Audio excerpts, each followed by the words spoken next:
அன்பு சொந்தங்களே, இந்த பட்ஜெட்டை குறித்துள்ள முதல்ல தமிழகத்தினுடைய மாண்புமிகு முதல்வர் அவர்களுக்கு என்னுடைய நன்றியினை கூறிக்கொள்கின்றேன்.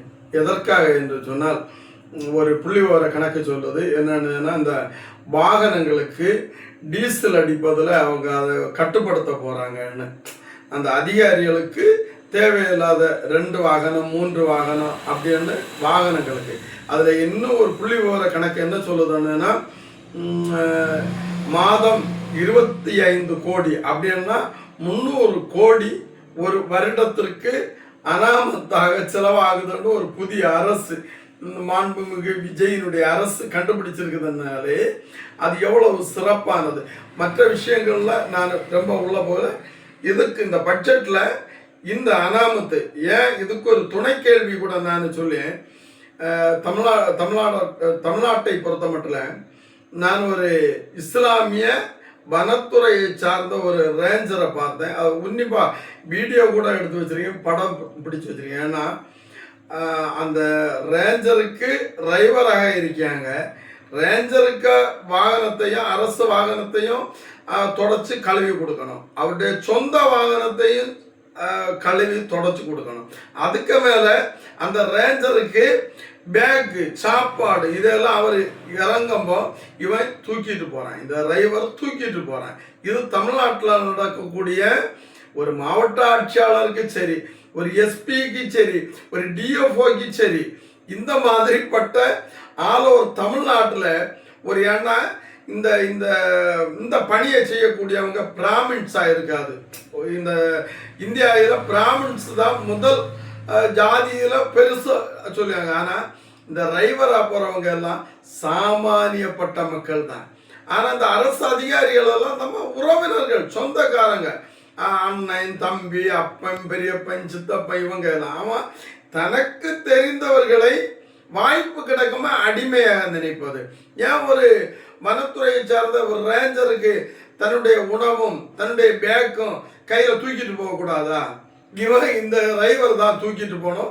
சொந்த அரசு வாகனத்தை தாண்டி இந்த வாகனம் அவருக்கு ஓன் வாகனம், ஒரு கொத்தடிமையை போல அவங்க உணவு பேக்கு இதெல்லாம் தூக்கிட்டு போகணுமா? சரி, ஒரு வயது முதிர்ந்து ஆகி போயிட்டு ஆடி போனாரு, அந்த டிரைவர் தூக்கிட்டு போவாங்க, தானாக தூக்கிட்டு போகுதுன்னு.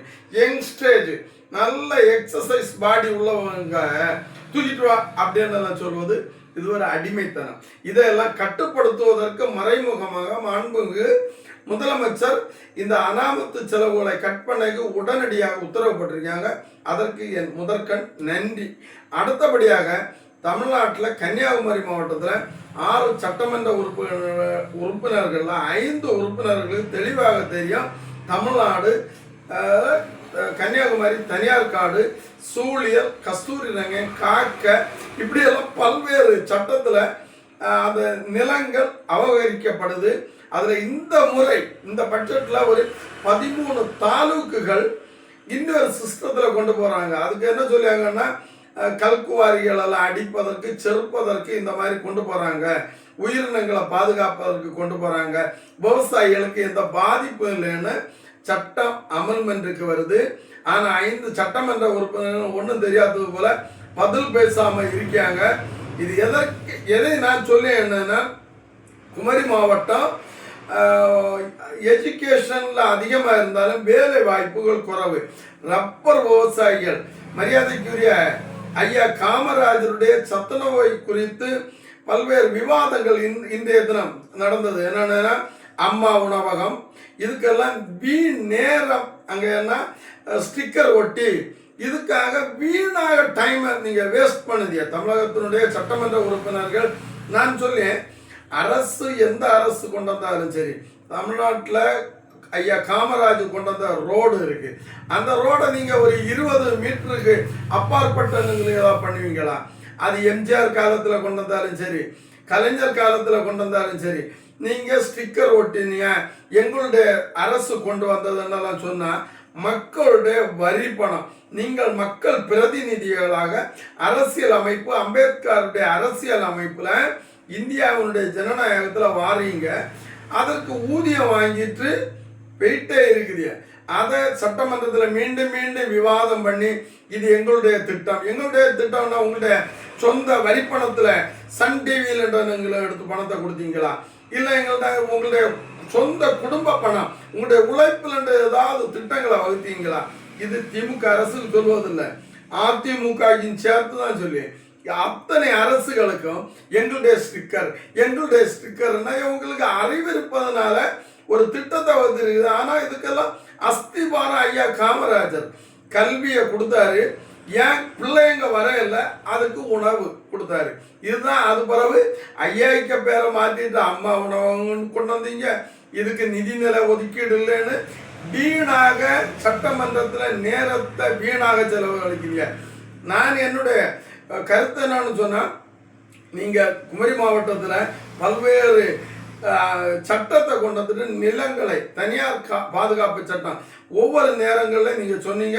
வரக்கூடிய தேர்தல் முடிந்ததும் இதுக்கு ரப்பருக்கு தனியார் காடு சட்டத்திலிருந்து சட்டத்தை விலக்களிக்க சொல்லல, ரப்பருக்கு விவசாய ஐனி மரம் இந்த மாதிரிப்பட்ட இடைப்பயிர்களுக்கு விலக்களிக்க ஒரு மசோதா நிறைவேற்ற சொன்னோம்.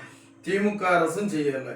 இப்ப இருக்கக்கூடியவங்க முழுக்க அவங்களுக்கு தெரியும், இங்க தேர்தல் வாக்குறுதி நோட்டீஸ்ல எழுதி ஒட்டுனீங்க, நீங்க பல்வேறு பிரச்சாரம் செய்தீங்க.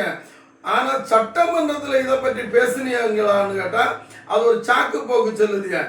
தயவு செய்து வரக்கூடிய காலங்களில் நிலப்பரப்பு குறைவு இல்லை, நீங்க கன்னியாகுமரி மாவட்டத்தை திருநெல்வேலிக்கு கூட கொஞ்சம் கூட்டிக் கொள்ளுங்கள். இந்த மக்களுடைய விவசாய நிலத்தை நீங்கள் தானாக எடுத்துக்கொள்ளுதீங்கன்னா திருநெல்வேலியில கொஞ்சம் இங்க எடுங்க. அந்த மாதிரி தொகுதி மறுசீரமைப்பு செய்தீங்க எல்லாம், அதே மாதிரி ஒவ்வொரு தொகுதியை மறுசீரமைப்பு செய்து இங்கேருந்து எத்தனை கிலோமீட்டர் எடுக்குறீங்களோ அதை அப்படியே மறுசீரமைப்பு திருநெல்வேலி, சாத்தூர், விருதுநகர் அப்படியே கடந்து கடைசியில் சென்னையில் இருக்க செங்கல்பட்டு போல மாவட்டம் இல்லைன்னு ஆகும். நீங்கள் அந்த மாதிரி ஒரு சிஸ்டமேட்டிக்கலாக அறிவியல் ரீதியாக செய்யுங்க.